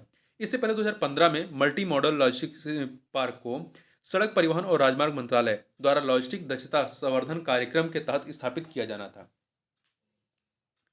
अब थोड़ा सा यहाँ पे इसके प्रभावी मल्टी मॉडल लॉजिस्टिक पार्क के लिए फ्रेमवर्क की बात करें तो इसमें पहला है बड़े पैमाने पर माल ढुलाई का। तो इसमें क्या होगा? बड़े पैमाने पर माल ढुलाई के लिए आगामी औद्योगिक क्लस्टर और खपत केंद्र की स्थापना। एकीकृत समाधान। तो देखिए, सभी सेवाओं के लिए वन स्टॉप शॉप का स्थापित किए जाएंगे, warehousing, customer clearance terminal और अन्य के लिए। वहीं अगला है मल्टी मॉडल ट्रांसपोर्ट। देखिए, इसके तहत सड़क, रेल तथा विशेष रूप से IWT में सुधार। IWT क्या है? इनलैंड वाटर ट्रांसपोर्ट में सुधार करना। और मूल्यवर्धित सेवाएं इसमें क्या है? BAS, पैकेजिंग, लेबलिंग और अन्य के लिए प्रावधान किए गए तथा प्रौद्योगिकी चालित इसमें माल ढुलाई, फ्राइट से संबंधित सूचना प्रबंधन इसके तहत किया जाएगा। आगे बात करते हैं मल्टी मॉडल लॉजिस्टिक पार्क का महत्व क्या है। इससे क्या होगा? पहला, लॉजिस्टिक की लागत को कम करेगा यह। इसका उद्देश्य अंतर्राष्ट्रीय मानकों के अनुरूप भारत की वर्तमान लॉजिस्टिक लागत को सकल घरेलू उत्पाद GDP के लगभग जो 14% है, इससे कम करके GDP के 10% से भी नीचे लाना है। दूसरा, भंडारण लागत में कमी आएगी। वर्तमान में शहर की सीमाओं के अंदर संचालित वेयर हाउस को लॉजिस्टिक पार्कों में स्थानांतरित करने से वेयर हाउसिंग लागत में कमी आएगी। यह इसलिए संभव क्योंकि शहर की सीमा के बाहर इसे लॉजिस्टिक पार्कों में किराया कम होता है। तीसरा, inventory planning. Regional logistic park inventory सहयोग, तीव्र परिचालन और अनुकूलन से जुड़ी एंड टू एंड सुविधाएं प्रदान करके इन्वेंट्री प्लानिंग को बेहतर बना सकते हैं। कंपनियां अक्सर स्थानीय स्तर पर भंडारण संबंधी अवसंरचना की कमी के कारण अनिश्चितता की स्थिति में इन्वेंट्री को बनाए रखने में असमर्थ होती हैं। प्रौद्योगिकी की सहायता से अधिक दक्षता प्राप्त करना अगला पॉइंट है। अगला पॉइंट क्या है? प्रौद्योगिकी की सहायता से अधिक दक्षता प्राप्त करना। उपयुक्त सूचना प्रौद्योगिकी अवसंरचना और एकीकृत एप्लीकेशन प्रोग्रामिंग इंटरफेस आधारित प्लेटफॉर्म की सहायता से मल्टी मॉडल लॉजिस्टिक पार्क पारंपरिक आपूर्ति श्रृंखला को डिजिटल बनाने में मदद कर सकते हैं। ये बिग डेटा एनालिटिक्स और एआई जैसी परिवर्तनकारी तकनीकों द्वारा समर्थित होंगे। बदले में ये समय पर कार्य निष्पादन और सेवा की लागत को कम करने में मदद कर सकते हैं। अगला पॉइंट क्या है? परिसंपत्तियों का उचित उपयोग। देखिए, यह ट्रांजिट में लगने वाले समय को कम कर परिसंपत्तियों के उचित उपयोग में मदद कर सकते हैं। इसके अलावा मल्टी मॉडल लॉजिस्टिक में उपलब्ध माल ढुलाई वाले वाहनों और उन अन्य उपकरणों का उपयोग अन्य व्यवसाय या उद्देश्यों के लिए भी किया जा सकता है। प्रदूषण में कमी। माल ढुलाई के लिए बड़े आकार के ट्रकों और रेलगाड़ियों के उपयोग से कार्बन डाइऑक्साइड उत्सर्जन में भी कमी आएगी। इसके अन्य लाभ क्या है? इससे रोजगार के अवसर पैदा होंगे। इससे लघु और मध्यम उद्यमों के विकास तथा विस्तार में भी मदद मिलेगी। अब बात कर लेते हैं मल्टी मॉडल लॉजिस्टिक पार्क की स्थापना में आने वाली चुनौतियों के बारे में। पहला, माल ढुलाई के माध्यमों की असमान भागीदारी है। भारत में 60% माल ढुलाई सड़कों के माध्यम से होती है। कई विकसित अर्थव्यवस्थाओं की तुलना में यह अनुपात काफी अधिक है। भारत में माल ढुलाई के लिए तटीय और अंतर्देशीय जलमार्ग क्षमता का पूर्ण उपयोग किया जाना अभी शेष है, क्योंकि ये अभी भी अपने प्रारंभिक चरण में है। दूसरा, सड़क की तुलना में भारतीय रेल परिवहन द्वारा माल ढुलाई प्रति टन किलोमीटर 45% सस्ती है। इसके बावजूद भारतीय रेल परिवहन की इस दिशा में भागीदारी सीमित है। गौरतलब है कि इसके पीछे कई कारण हैं, जैसे कि प्रतिकूल मूल्य निर्धारण एवं रेक बुकिंग के जटिल तौर तरीके। दूसरा, माल के हस्तांतरण को सुगम बनाने वाले इंटरमॉडल सुविधाओं का अभाव इत्यादि। अगला पॉइंट है प्रकृति जो चुनौतियां हैं, प्रक्रियात्मक जटिलताएं। मल्टी मॉडल लॉजिस्टिक पार्क की स्थापना में शामिल सरकारी एजेंसियों की बहुलता कारोबार की सुगमता को बाधित कर सकता है। मल्टी मॉडल लॉजिस्टिक पार्क की स्थापना और कार्यान्वयन के लिए विभिन्न केंद्रीय एवं राज्य मंत्रालयों से कई प्रकार के अनुमोदन आवश्यक होते हैं। ये प्रक्रियाएं इन परियोजनाओं के सफलतापूर्वक पूरा होने और कार्यान्वयन अवधि को बढ़ा देती हैं। अगला पॉइंट है चुनौती के रूप में भूमि। सस्ती दर पर भूमि की उपलब्धता और भूमि अधिग्रहण से जुड़ी चुनौतियां भी इसे बाधित करती हैं। सामग्री प्रबंधन की अविकसित अवसंरचना। अगला जो पॉइंट है ये है सामग्री प्रबंधन की अविकसित अवसंरचना। देखिए, कई छोटे निजी और असंगठित गोदामों की उपस्थिति के कारण वेयर हाउसों की उपस्थिति अत्यधिक असंगठित है। अगला पॉइंट है अकुशल सेवा मॉडल। इसके कारण दक्षता बाधित होती है। कई कंपनियां अपने कर्मचारियों को कम वेतन पर रखकर बाजार में प्रतिस्पर्धी बने रहने का प्रयास करती हैं। इसके कारण अत्यधिक अकुशल कर्मियों की संख्या में बढ़ोतरी होती है और अंततः सेवा की गुणवत्ता बाधित होती है। आगे की राह क्या है? वे फॉरवर्ड क्या है इसमें? तो देखिए, कनेक्टिविटी में सुधार करना चाहिए। कुशल मल्टी मॉडल फ्रेट ट्रांसफर के लिए टर्मिनल विकसित करते समय ट्रक और मल्टी मॉडल इंटरलिंकेज में मौजूद अंतराल की पहचान की जानी चाहिए तथा उसे दूर करना चाहिए। इसके अतिरिक्त रेल परिवहन की जिम्मेदारी को बढ़ाना चाहिए। रेल परिवहन की हिस्सेदारी को ट्रकों का उपयोग इष्टतम करना चाहिए तथा ईंधन कुशल वाहनों और वैकल्पिक ईंधन के उपयोग को बढ़ावा दिया जाना चाहिए। इसके अतिरिक्त निजी क्षेत्र की भागीदारी को सुगम बनाना। मल्टी मॉडल लॉजिस्टिक पार्क के क्रियान्वयन हेतु पीपीपी मॉडल को वरीयता दी जाती है। Multi modal logistic park authority of India द्वारा एक पीपीपी ट्रिपल पी ढांचा आधारित मॉडल विकसित किया जा सकता है। यह केंद्र और राज्य सरकार तथा निजी भागीदारों के बीच भूमिका एवं अंतर निर्भरता को स्पष्ट करने में मदद करेगा। साथ ही यह अधिक से अधिक निजी भागीदारी को भी प्रोत्साहित करेगा। अगला है सिंगल विंडो अनुमोदन। मल्टी मॉडल लॉजिस्टिक पार्क अनुमोदनों को केंद्रीकृत किया जाना चाहिए। सिंगल विंडो से अनुमोदन की प्रक्रिया आसान हो जाएगी। स्थान की पहचान करना। पार्क की स्थापना हेतु उपयुक्त स्थान का चयन किया जाना चाहिए और इसके लिए भूमि उपलब्ध कराई जानी चाहिए। ऐसे स्थान पर न केवल आवश्यक बुनियादी ढांचा उपलब्ध होना चाहिए बल्कि वहां पर उद्योग भी स्थापित होने चाहिए। इसके अतिरिक्त डिजिटल समाधान को अपनाना चाहिए। वितरण प्रबंधन के लिए अत्याधुनिक सूचना प्रौद्योगिकी का प्रयोग भी मल्टी मॉडल लॉजिस्टिक पार्क के प्रभावी निष्पादन के लिए अत्यंत महत्वपूर्ण है। अब यहाँ बात कर लेते हैं थोड़ा सा भारत द्वारा 35 मल्टी मॉडल लॉजिस्टिक पार्क के निर्माण की योजना बनाई गई है। देखिए, आर्थिक मामलों के मंत्रिमंडलीय समिति ने सड़क परिवहन और राजमार्ग मंत्रालय को देश भर में 35 मल्टी मॉडल लॉजिस्टिक पार्क विकसित करने के आदेश दिए हैं। 35 मल्टी मॉडल लॉजिस्टिक पार्क को तैयार करने और संचालित करने हेतु राष्ट्रीय राजमार्ग लॉजिस्टिक प्रबंधन लिमिटेड को एक नोडल एजेंसी के रूप में नियुक्त किया गया है। मल्टी मॉडल लॉजिस्टिक पार्क, देखिए, राष्ट्रीय राजमार्ग लॉजिस्टिक प्रबंधन लिमिटेड जो है ये भारतीय राष्ट्रीय राजमार्ग प्राधिकरण के पूर्ण स्वामित्व में संचालित एक विशेष परियोजना इकाई स्पेशल पर्पज व्हीकल है, एसपीवी है। इन मल्टी मॉडल लॉजिस्टिक पार्क को सार्वजनिक निजी भागीदारी के तहत डीबीएफओटी क्या है? इसका इंग्लिश में नाम है design build finance operate and transferring. Hindi में डिजाइन निर्माण वित्त संचालन और हस्तांतरण मोड पर विकसित किया जाना है। ट्रिपल पी के तहत डीबीएफओटी मोड पर विकसित किया जाना है। ये 35 पार्क अपनी अधिकतम क्षमता से 700 मिलियन मीट्रिक टन कार्गो के प्रबंधन में मदद करेंगे। इन्हें 7,000 एकड़ भूमि पर विकसित किया जाएगा। ये पार्क देश भर में लगभग 2.75 लाख वर्ग किलोमीटर क्षेत्र में लॉजिस्टिक गतिविधियों को संचालित करने और संबद्ध सुविधाओं को उपलब्ध कराने में मदद करेंगे। साथ ही इस पहल का उद्देश्य हब एंड स्पोक मॉडल के अनुरूप मल्टी मॉडल लॉजिस्टिक पार्क विकसित करना है। जैसे आपने साइकिल के पहिए को देखा होगा, ठीक है, उसकी रिम को आप देखें तो यहाँ बीच में क्या होता है, इस प्रकार से यहाँ से तीलियाँ ये निकली होती हैं। यही होता है आपका हब एंड स्पोक मॉडल। एक केंद्र होगा, मतलब सबका एक हेडक्वार्टर होगा, यहाँ से चीज़ें निकली होंगी या विस्तारित होंगी। देखिए, हब एंड स्पोक मॉडल एक ऐसा मॉडल है जहाँ सभी वस्तुओं को एक केंद्रीय लोकेशन, जिसे हब कहा जाता है, पर एकत्र किया जाता है और फिर इन्हें स्पोक्स मतलब नामक छड़ी या डंडियाँ इसे छोटी वितरण इकाइयों तक था, उसके बाद अंतःग्रहण, यहाँ से फिर अंततः ग्राहकों तक पहुँचाया जाता है। ठीक है, जैसे यहाँ पे फिगर में दिखाया गया है। आगे बढ़ते हैं, कुछ संक्षिप्त सुर्खियों को देखते हैं। पहला है मौद्रिक नीति समिति के बारे में, मॉनेटरी पॉलिसी कमेटी के बारे में, एमपीसी। देखिए, भारतीय रिजर्व बैंक आरबीआई ने पहली बार निर्धारित मुद्रास्फीति लक्ष्य से चूक जाने से जुड़ी रिपोर्ट पर चर्चा करने के लिए मौद्रिक नीति समिति की बैठक आयोजित की है। भारतीय रिजर्व बैंक जनवरी 2022 से शुरू लगातार 3 तिमाहियों में खुदरा मुद्रास्फीति दर को 6% से नीचे रखने में विफल रहने पर सरकार के समक्ष एक रिपोर्ट प्रस्तुत करेगा। इस रिपोर्ट में आरबीआई को सुधारात्मक कार्यों का उल्लेख करना होगा, साथ ही उस अनुमानित समय सीमा के बारे में भी बताना होगा जिसके भीतर मुद्रास्फीति लक्ष्य हासिल किया जाएगा। अगला है मुद्रास्फीति लक्ष्यीकरण के बारे में। इसी में इसका अर्थ है कि एक विशेष समय सीमा के भीतर मुद्रास्फीति को लक्षित स्तर पर लाना। आरबीआई ने वर्ष 2015 में मौद्रिक नीति फ्रेमवर्क समझौते पर हस्ताक्षर किए थे। इसी के साथ इसने लोचशील मुद्रास्फीति लक्ष्यीकरण को अपनाया था। भारतीय रिजर्व बैंक अधिनियम 1934 की धारा 45 जेड ए यह प्रावधान करती है कि केंद्र सरकार आरबीआई के परामर्श से मुद्रास्फीति लक्ष्य निर्धारित करेगी। यह निर्धारण उपभोक्ता मूल्य सूचकांक के संदर्भ में प्रत्येक 5 वर्षों में एक बार किया जाएगा। वर्तमान में 5 वर्ष की अवधि 2021 से 2026 के लिए निर्धारित की गई है।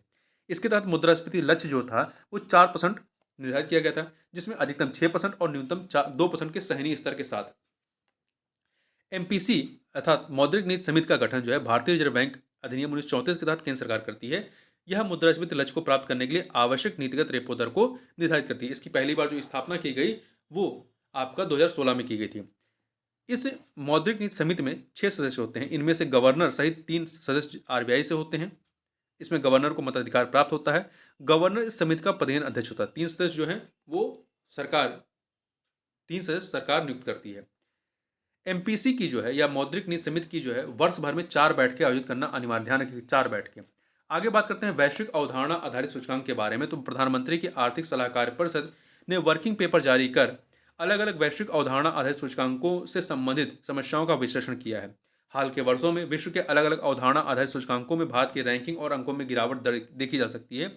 ये सूचकांक लोकतंत्र, स्वतंत्रता आदि व्यक्तिपरक मुद्दों से संबंधित हैं। इन सूचकांकों की रैंकिंग पर विचार करने की आवश्यकता है, क्योंकि पहला, इन सूचकांकों का विश्व बैंक के वर्ल्ड गवर्नेंस इंडिकेटर्स में इनपुट के रूप में उपयोग किया जाता है। साथ ही इसके अतिरिक्त ये सूचकांक सॉवरेन रेटिंग्स में 20% तक भारांश रखते हैं, वेटेज रखते हैं। दूसरा, ऐसा करना भविष्य के लिए अधिक महत्वपूर्ण है, क्योंकि पर्यावरण, सामाजिक और गवर्नेंस संबंधित सूचकांकों को वैश्विक व्यापार या निवेश निर्णयों में प्रस्तुत किया जाता है। इसके अतिरिक्त प्रधानमंत्री की आर्थिक सलाहकार परिषद के इस वर्किंग पेपर ने 3 अवधारणा आधारित सूचकांकों का विश्लेषण किया। ये सूचकांकों से पहला freedom in the world index, दूसरा है वीडम वेराइटी ऑफ डेमोक्रेसी इंडेक्स और तीसरा है EIU डेमोक्रेसी इंडेक्स। इन सूचकांकों के साथ रेखांकित किए गए मुद्दे क्या हैं, पहले यहाँ पर देख लेते हैं। इन्होंने भारत के बारे में क्या कहा। पहला, freedom in the world index, ये किसके द्वारा प्रकाशित होता है, तो फ्रीडम हाउस, यह जो है एक गैर सरकारी संगठन एनजीओ है जिसका मुख्यालय संयुक्त राज्य अमेरिका के न्यूयॉर्क में है। इसने भारत को आंशिक रूप से स्वतंत्र श्रेणी में रखा है। वहीं वैरायटी ऑफ डेमोक्रेसी इंडेक्स, यह स्वीडन के गोथेनबर्ग विश्वविद्यालय में वैरायटी ऑफ डेमोक्रेसी इंस्टीट्यूट द्वारा प्रकाशित है। इसने भारत को चुनावी निरंकुशता की रैंकिंग में रखा है। और तीसरा है EIU डेमोक्रेसी इंडेक्स। EIU यह द इकोनॉमिस्ट पत्रिका का प्रकाशन करने वाली कंपनी की अनुसंधान एवं परामर्श शाखा है। इसने भारत को दोषपूर्ण लोकतंत्र के रूप में इंगित किया है। इन सूचकांकों के साथ जो रेखांकित मुद्दे हैं वो क्या हैं, ये सूचकांक मुख्य रूप से अज्ञात विशेषज्ञों के एक बहुत ही छोटे समूह की राय पर आधारित है। दूसरा, इनमें जिन प्रश्नों का उपयोग किया जाता है वह व्यक्तिपरक होते हैं और इस प्रकार लिखे जाते हैं कि उनका निष्पक्ष रूप से उत्तर देना असंभव है। तीसरा, ऐसे और भी प्रश्न जिन्हें इन सूचकांकों के लिए पूछा जाना चाहिए लेकिन उन्हें छोड़ दिया जाता है। चौथा, इन सूचकांकों में उपयोग किए गए कुछ प्रश्न सभी देशों में लोकतंत्र के उचित मापन नहीं करते हैं। अगला है राज्य परिवर्तन संस्थाएं, state institution for transformation SITs. देखिए, कुछ राज्यों ने नीति आयोग से राष्ट्रीय भारत परिवर्तन संस्था या नीति आयोग की तर्ज पर राज्य परिवर्तन संस्थाएं गठित करने की मांग की है। इसके पीछे राज्यों का तर्क विकास को बढ़ावा देना और समावेशी समृद्धि को सुनिश्चित करना है। इससे सहकारी संघवाद की प्रतिबद्धता भी प्रभावी बनेगी तथा हाल ही में इसी तर्ज पर महाराष्ट्र परिवर्तन संस्था, जो शॉर्ट में से क्या कहेंगे, मित्र कहेंगे, ध्यान रखिएगा, मित्र की स्थापना की गई। तो यह प्रश्न याद रखिएगा कि नीति आयोग की तर्ज पर किस राज्य ने जो है एक संस्था स्थापित की जिसका नाम मित्र है, तो महाराष्ट्र ने महाराष्ट्र परिवर्तन संस्था। इस राज्य परिवर्तन संस्थाएं एसआईटी की आवश्यकता क्यों है? देखिए, पहला, बुनियादी सेवाओं के वितरण में वित्त की उपलब्धता की तुलना में राज्य की क्षमता और अभिशासन संबंधी खामियां बड़ी चुनौतियां हैं। यह संस्था इसमें सुधार ला सकती है। दूसरा पॉइंट, सेवा वितरण में कमियां गरीबों को अधिक नुकसान पहुंचाती हैं और यह संस्था इन कमियों को दूर कर सकती है। तीसरा पॉइंट, राज्य क्षमता का निर्माण अधिक लाभकारी है। राज्य क्षमता का निर्माण अधिक लाभकारी क्योंकि यह 10-12 गुना अधिक लागत प्रभावी होती है। एसआईटी एसआईटी का महत्व क्या है, अर्थात राज्य परिवर्तन जो संस्था, इनका महत्व क्या है? पहला, लोकतांत्रिक जवाबदेही को राज्यों में भी स्थानांतरित किया जा सकता है। दूसरा, 14वें वित्त आयोग की सिफारिशों के बाद राज्य अपनी बढ़ी हुई राजकोषीय क्षमताओं का लाभ उठा सकेंगे। तीसरा, ये किसी नीति निर्माण के परीक्षण के लिए मूल्यवान प्रयोगशालाएं सिद्ध हो सकती हैं। राज्यों की क्षमता निर्माण के लिए जो नीति आयोग की जो इनिशिएटिव है उनकी बात कर लेते हैं। पहला है, अवसंरचना परियोजनाओं के लिए राज्यों को विकास समर्थन सेवाएं शुरू की गई। इससे अवसंरचना परियोजनाओं का निरंतर वितरण सुनिश्चित किया जा सके। दूसरा, व्यापक आर्थिक, वित्तीय और सामाजिक संकेतकों पर राज्यवार डेटाबेस बनाए रखने के लिए state finance and coordination vertical का गठन किया गया है। तीसरा, राज्य सहायता मिशन शुरू किया गया है। यह राज्यों की विकास रणनीतियों को उत्प्रेरित करने के लिए अत्याधुनिक परियोजनाओं की शुरुआत करेगा। इसके लिए यह एक बहुविषयक इकोसिस्टम के रूप में कार्य करेगा। आगे बात करते हैं transport for all challenge stage 2। Transport for all challenge आवासन और शहरी कार्य मंत्रालय की एक पहल है। इसका उद्देश्य नागरिकों की आवाजाही के अनुभव को बेहतर करना है। यह पहल डिजिटल नवाचार पर केंद्रित है ताकि सभी नागरिकों की आवाजाही संबंधी आवश्यकताओं को बेहतर ढंग से पूरा किया जा सके। इस चैलेंज का पहला चरण वर्ष 2021 में आरंभ किया गया था, दूसरा 2022 में। परिवहन और विकास नीति संस्थान तथा विश्व बैंक ने संयुक्त रूप से इसका आयोजन किया है। अगला है मार्ग पोर्टल। मार्ग पोर्टल में क्या है? उद्योग संवर्धन और आंतरिक व्यापार विभाग ने मार्ग पोर्टल पर पंजीकरण के लिए स्टार्टअप से आवेदन आमंत्रित किया है। मार्ग का पूरा नाम क्या है? Mentorship advisory assistance resilience and growth का ये संक्षिप्त रूप है आपका मार्ग पोर्टल। यह पोर्टल अलग अलग क्षेत्रों, कार्यों, चरणों, भौगोलिक क्षेत्रों और पृष्ठभूमि के स्टार्टअप के लिए मेंटरशिप की सुविधा प्रदान करेगा। तो ध्यान रखिएगा, मेगा मार्ग पोर्टल क्या करेगा? स्टार्टअप्स के लिए मेंटरशिप की सुविधा प्रदान करेगा। इस पोर्टल का उद्देश्य क्या है? स्टार्टअप्स के क्षेत्र केंद्रित मार्गदर्शन, स्टार्टअप्स को क्षेत्र केंद्रित मार्गदर्शन प्रदान करना। इसके तहत शुरुआती समर्थन और सहायता प्रदान किया जाएगा। दूसरा, मेंटर या मार्गदर्शन करने वाला, मेंटी अर्थात मार्गदर्शन प्राप्त करने वाला। तो मेंटर मेंटी समग्रता की समय पर ट्रैकिंग के लिए कुशल मेंटरशिप और एक तंत्र की सुविधा प्रदान करना। तीसरा, इसमें अनुकूलित किए जाने योग्य मेंटरशिप प्रोग्राम, योगदान देने वाले मेंटर्स को मान्यता देना आदि शामिल है। आगे बात करते हैं ई कॉमर्स प्लेटफॉर्म पर फर्जी समीक्षाओं या फेक रिव्यूज की जांच के लिए रूपरेखा। तो उपभोक्ता कार्य विभाग ने नए भारतीय मानक, इसको याद रखिएगा, नए भारतीय मानक 19,000/2022 का अनावरण किया है। इसे भारतीय मानक ब्यूरो ने बनाया है। इसका उद्देश्य, ध्यान रखिएगा, इसका उद्देश्य क्या है? इसका उद्देश्य उत्पादों और सेवाओं की फर्जी व भ्रामक समीक्षाओं को रोकना ई कॉमर्स प्लेटफॉर्म पर। ये मानक शुरू में सभी ई कॉमर्स प्लेटफॉर्म द्वारा अनुपालन के लिए स्वैच्छिक होंगे। ये प्रत्येक उस ऑनलाइन प्लेटफॉर्म पर लागू होंगे जो उपभोक्ता समीक्षाएं प्रकाशित करता है। इसके अतिरिक्त फर्जी और भ्रामक समीक्षाएं उपभोक्ता संरक्षण अधिनियम 2019 के तहत उपभोक्ता के अधिकार का उल्लंघन करती है। इसकी मुख्य विशेषता क्या है? पहला, ये मानक समीक्षा लेखक और समीक्षा प्रशासक के लिए विशेष उत्तरदायित्व निर्धारित करते हैं। दूसरा, साथ ही संगठनों के लिए जिम्मेदारियां और उपभोक्ताओं के लिए शिकायत निवारण तंत्र का प्रावधान करते हैं। आगे बात करते हैं मानक राष्ट्रीय कार्य योजना के बारे में। मसौदा 2022 का मसौदा, मानक राष्ट्रीय कार्य योजना 2022 का मसौदा, draft standards national action plan. भारतीय मानक ब्यूरो ने मानक राष्ट्रीय कार्य योजना 2022 का मसौदा जारी किया है। इस मानक राष्ट्रीय कार्य योजना में कार्रवाइयों के एक सेट का प्रस्ताव तैयार किया गया है या प्रस्ताव किया गया है। ये कार्रवाइयाँ भारतीय मानक ब्यूरो को राष्ट्रीय मानक निकाय के रूप में इसे सौंपे गए कार्यों को करने में सक्षम बनाएगी।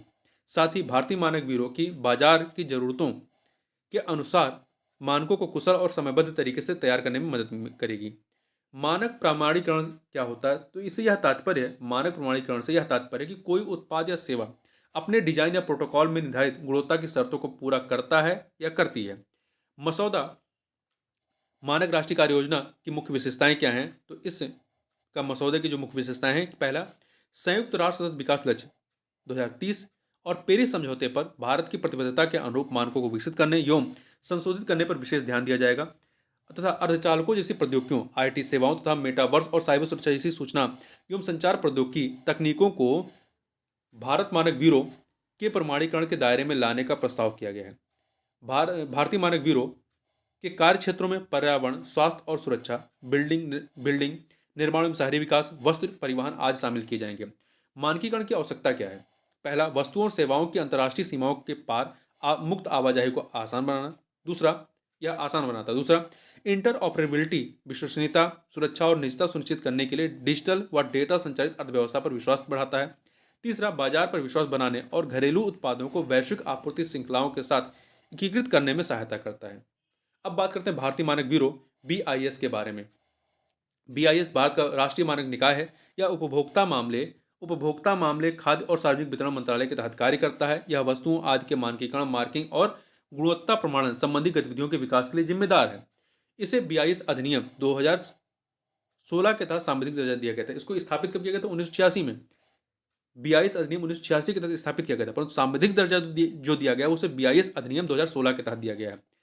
भारत में अलग अलग प्रमाणन चिन्ह हैं, कौन कौन से देख लेते हैं। ISI, इसका उपयोग भारत में मानक औद्योगिक उत्पादों के लिए किया जाता है। यह कुछ उत्पादों जैसे कि इलेक्ट्रॉनिक्स के लिए अनिवार्य है, वहीं कुछ उत्पादों के लिए स्वैच्छिक है। और ये क्या होते हैं? BIS द्वारा ये प्रमाणित है। ISI जो मार्क है। दूसरा, एग मार्क, यह कृषि उत्पादों के लिए, इसे कृषि एवं किसान कल्याण मंत्रालय का विपणन एवं निरीक्षण निदेशालय जारी करता है। वहीं food product order FPO mark, ये जो है यह भारत में बेचे जाने वाले सभी प्रसंस्कृत फल उत्पादों, खाद्य उत्पादों की बात नहीं, फल उत्पादों जैसे कि packaged fruit beverage, fruit jam आदि के लिए अनिवार्य है। इसे खाद्य प्रसंस्करण उद्योग मंत्रालय जारी करता है। BIS हॉलमार्क, यह सोने और चांदी जैसी बहुमूल्य धातुओं के आभूषणों की बिक्री के लिए हॉलमार्किंग प्रणाली है। यह धातु की शुद्धता प्रमाणित करती है। यह सत्यापित करता है कि आभूषण BIS द्वारा निर्धारित मानकों के अनुरूप है, भारतीय मानक ब्यूरो के अनुरूप है। अगला है गैर प्रदूषणकारी वाहन मार्क। भारत में बेचे जाने वाले सभी नए मोटर वाहनों पर अनिवार्य प्रमाणीकरण मार्क लगाना आवश्यक है। अगला, भारतीय जैविक प्रमाणीकरण। यह भारत में निर्मित जैविक कृषि वाले खाद्य उत्पादों के लिए एक प्रमाणन चिन्ह है।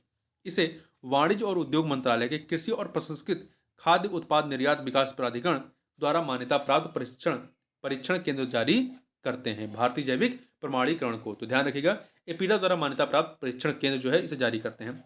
Goods trade barometer. देखिए, विश्व व्यापार संगठन के नवीनतम गुड्स ट्रेड बैरोमीटर सूचकांक में यह आशंका व्यक्त की गई है 2022 की शेष अवधि और 2023 में व्यापार में धीमी गति रह सकती है। तो WTO विश्व व्यापार संगठन का गुड्स ट्रेड बैरोमीटर सूचकांक विश्व व्यापार के लिए एक समग्र अग्रणी सूचकांक है। यह हालिया रुझानों के सापेक्ष वाणिज्यपूर्ण बाजार पर रियल टाइम जानकारी प्रदान करता है। इसका बेसलाइन मान 100 है। इसके तहत 100 से अधिक मान व्यापार में वृद्धि का संकेत करता है, जबकि 100 से नीचे का मान व्यापार में गिरावट का संकेत देता है। वर्तमान में गुड्स ट्रेड बैरोमीटर सूचकांक का मान कितना है? 96.2। 100 से कम मतलब गिरावट का संकेत दे रहा है। आगे बात करते हैं, भारत का पहला हरित पत्तन और पोत परिवहन के लिए राष्ट्रीय उत्कृष्टता केंद्र, India first national centre of excellence for green port and shipping. तो देखिए, ये जो है यह इसको पत्तन, पोत परिवहन और जलमार्ग मंत्रालय ने शुरू किया है। यह केंद्र जो है भारत में हरित पोत परिवहन, ग्रीन शिपिंग के लिए विनियामक ढांचा और वैकल्पिक प्रौद्योगिकी अपनाने पर रोड मैप विकसित करेगा। इसका उद्देश्य पोत परिवहन क्षेत्र में कार्बन उदासीनता और चक्रीय अर्थव्यवस्था, सर्कुलर इकोनॉमी को बढ़ावा देना है। हरित पोत परिवहन का अर्थ क्या है? पोतों से उत्सर्जित प्रदूषकों से पर्यावरण की रक्षा के लिए लोगों या वस्तुओं के पोत द्वारा परिवहन में न्यूनतम संसाधनों और बहुत कम ऊर्जा का उपयोग करना है। पोत संचालन में कार्बन डाइऑक्साइड उत्सर्जन का मुख्य स्रोत क्या है? मुख्य इंजन, सहायक इंजन, बॉयलर और भस्मकों के में जीवाश्म ईंधन का दहन है। अब आगे थोड़ा सा इसके जो विशेष लक्ष्य हैं, हरित पत्तन और पोत परिवहन के लिए राष्ट्रीय उत्कृष्टता केंद्र के जो विशेष लक्ष्य हैं वो क्या हैं? तो देखिए, यह पत्तन तटीय और अंतर्देशीय जल परिवहन तथा इंजीनियरिंग में मेक इन इंडिया को सशक्त करेगा तथा उपयुक्त क्षेत्रों में फास्ट ट्रैक नवाचारों का समर्थन करेगा। इस उद्योग के लिए कुशल कार्यबल का एक पूल तैयार करेगा। वैज्ञानिक अध्ययन प्रौद्योगिकी विकास वैज्ञानिक अध्ययन प्रौद्योगिकी विकास तकनीकी शाखा के माध्यम से अल्पकालिक समाधान प्रदान करने में आत्मनिर्भरता प्राप्त करेगा। यह जो हरित पत्तन और पोत परिवहन के लिए राष्ट्रीय उत्कृष्टता केंद्र है, यह पत्तन, पोत परिवहन और जलमार्ग मंत्रालय की तकनीकी शाखा के रूप में कार्य करेगा। यह केंद्र सागरमाला कार्यक्रम के ढांचे के तहत कार्य करेगा। अंतर्राष्ट्रीय समुद्री संगठन का उद्देश्य जो है, वर्ष 2050 तक पोतों से होने वाले समग्र ग्रीन हाउस गैस उत्सर्जन को 2008 के स्तर से 50% तक कम करना है। और जो ये अंतर्राष्ट्रीय समुद्री संगठन है, ये संयुक्त राष्ट्र की पोत परिवहन एजेंसी है। ठीक है, इसकी स्थापना 1958 में हुई थी। 1958 में हुई थी और इसका हेडक्वार्टर कहाँ है? लंदन में है। स्थापना जिनेवा में हुई थी, हेडक्वार्टर लंदन में है। देखिए, ग्रीन शिपिंग या हरित नौ परिवहन की दिशा में भारत द्वारा शुरू की गई पहलों की बात करें तो पहला है मैरी टाइम विजन डॉक्यूमेंट 2030। यह संधारणी समुद्री क्षेत्र के लिए भारत की ओर से तैयार की गई एक 10 वर्षीय कार्य योजना है। इसमें कई सारे घटक हैं, जैसे कि पहला घटक है वर्ष 2030 तक प्रमुख पत्तनों के संचालन में नवीकरणीय ऊर्जा की हिस्सेदारी बढ़ा करके लगभग 60% करना। दूसरा, पत्तन प्रणाली के भीतर चलने वाले वाहनों के लिए मल्टी क्लीन ईंधन को अपनाना। तीसरा, पत्तनों पर डीजल लोकोमोटिव के प्रयोग को चरणबद्ध रूप से समाप्त करना इत्यादि। दूसरा क्या है? हरित पत्तन नीति दस्तावेज का ड्राफ्ट तैयार किया जा रहा है। आगे बात करते हैं the state of food and agriculture 2022 के बारे में। संयुक्त राष्ट्र खाद्य और कृषि संगठन द्वारा the state of food and agriculture 2022 leveraging automation to transform agri food system नामक रिपोर्ट जारी की गई है। यह रिपोर्ट इस तथ्य का विश्लेषण करती है कि हमारी कृषि खाद्य प्रणालियों में स्वचालन ऑटोमेशन किस प्रकार सतत विकास लक्ष्यों को प्राप्त करने में योगदान दे सकता है। देखिए, कृषि में स्वचालन के लाभ क्या है? पहला, यह कृषि में श्रम उत्पादकता और लाभप्रदता में वृद्धि करता है तथा कृषि श्रमिकों के लिए कार्यदशा और आय में सुधार करता है। तीसरा पॉइंट, ग्रामीण क्षेत्रों में उद्यमिता के नए अवसर पैदा करता है। चौथा, अनाज के नुकसान को कम करता है और उत्पाद की गुणवत्ता और संरक्षण में सुधार करता है। चुनौतियां भी हैं, जैसे स्वचालन की अनुपलब्धता जो है असमानता को बढ़ाती है। इससे छोटे स्तर के उत्पादक और हाशिए पर रहने वाले समूह जैसे कि युवा और महिलाएं प्रभावित होते हैं। दूसरा, बड़ी मोटर चलित मशीनरी जैसी प्रौद्योगिकियां जो है वो मोनोकल्चर और मृदा अपरदन को बढ़ावा देती हैं। इससे नकारात्मक पर्यावरणीय प्रभाव उत्पन्न होता है। इसके अतिरिक्त स्वचालन उन क्षेत्रों में बेरोजगारी को बढ़ावा दे सकता है जहां ग्रामीण श्रमिकों की संख्या अधिक है और मजदूरी कम है। स्वचालन को अपनाने को लेकर के देशों के भीतर और देशों के मध्य व्यापक असमानताएं मौजूद हैं। उदाहरण के लिए अधिकांश उप सहारा अफ्रीका में इसे सीमित रूप से अपनाया गया है। सुझाव भी दिए गए हैं कि श्रमिकों की अधिकता को देखते हुए नीति निर्माताओं को स्वचालन अपनाने के लिए सब्सिडी देने से बचना चाहिए। ऑटोमेशन से मतलब इसके लिए सब्सिडी ना दी जाए, इसकी बजाय इसे अपनाने के लिए एक अनुकूल माहौल बनाने पर ध्यान देना चाहिए। दूसरा, कम कुशल श्रमिकों को सामाजिक सुरक्षा प्रदान की जानी चाहिए क्योंकि नई प्रौद्योगिकियां अपनाने के क्रम में इनकी रोजगार हानि का अधिक खतरा होता है। अगला है कुल बिजली खरीद के लिए योजना की शुरुआत, scheme for procurement of aggregate power launched. विद्युत मंत्रालय ने 5 वर्षों के लिए कुल 4500 मेगावाट बिजली खरीद की योजना शुरू की। इस योजना को शक्ति योजना के तहत शुरू किया गया। शक्ति योजना क्या है? शक्ति उन संकटग्रस्त बिजली संयंत्रों को कोयला प्रदान करने के लिए शुरू की गई जिनके पास कोयले की आपूर्ति की कमी है। यह योजना उन राज्यों की मदद करेगी जो बिजली की कमी का सामना कर रहे हैं। साथ ही इससे उत्पादन संयंत्रों की अपनी क्षमता बढ़ाने में भी मदद मिलेगी। पीएफसी कंसल्टिंग लिमिटेड इस योजना की नोडल एजेंसी होगी। तो इस प्रकार से इस वीडियो में बस इतना ही। मिलते हैं नेक्स्ट वीडियो में, तब तक के लिए बहुत बहुत धन्यवाद।